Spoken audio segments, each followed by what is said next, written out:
চাঁদা নিলে পুরস্কার, ধরা পড়লে বহিষ্কার, ভাইরাল হলে গ্রেফতার। আজকে এই মামলার যে বাদী একজন মহিলা, তার সন্তান রেখে এসছে, এই যে তার সন্তান, সোহাগ মামলার এই বাদীর ছেলে। বহিষ্কার কিছু না, আইওয়াশ লোক দেখানো এক নিয়ম। তারা কি বলে, ব্যক্তি দোষ করলে দল সেই দোষের দায় দায়িত্ব গ্রহণ করবে না।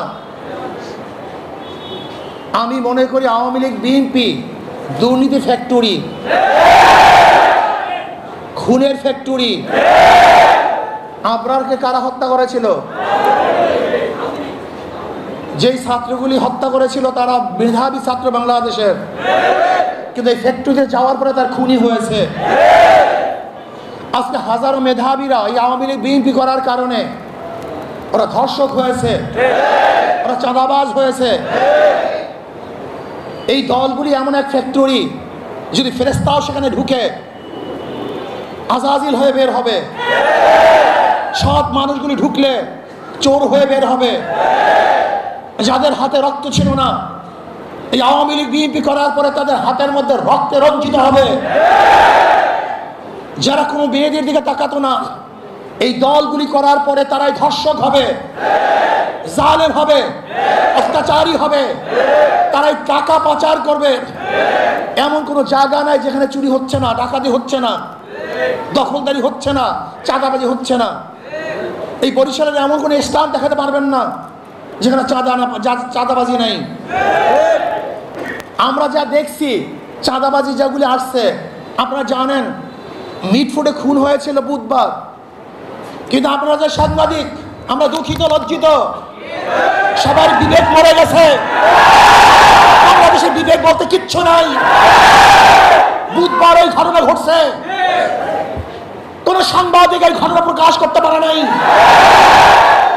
অথচ সবার মাঝে এই ঘটনা ঘটেছিল।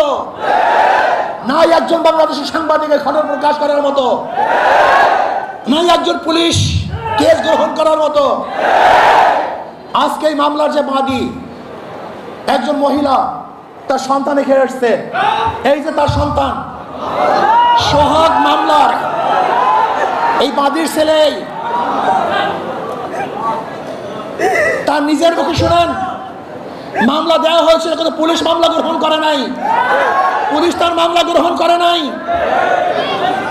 আজকে পুলিশ ভিন্ন খাতে এই মামলাকে নেওয়ার জন্য ষড়যন্ত্র শুরু করছে।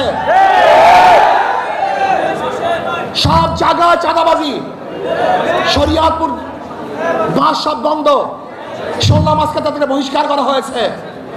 অথচ আজকে আপনারা দেখেছেন প্রিস বিভাগে সাংবাদিক সম্মেলনে ঊর্ধ্বতন কর্মকর্তাদের কাছে বারবার জানানো হয়েছে, কিন্তু না, যতক্ষণ পর্যন্ত সব জায়গায় প্রচার না হয়েছে ততদিন পর্যন্ত বহিষ্কার করা হয় নাই। চাঁদা নিলে পুরস্কার, ধরা পড়লে বহিষ্কার, ভাইরাল হলে গ্রেফতার।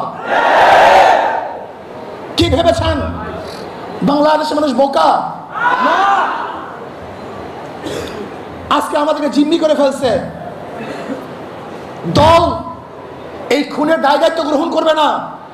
আমি স্পষ্ট ভাষায় বলতে চাই, এই খুনের দায় দায়িত্ব তারেক জিয়াকে গ্রহণ করতে হবে। এই খুনের দায় দায়িত্ব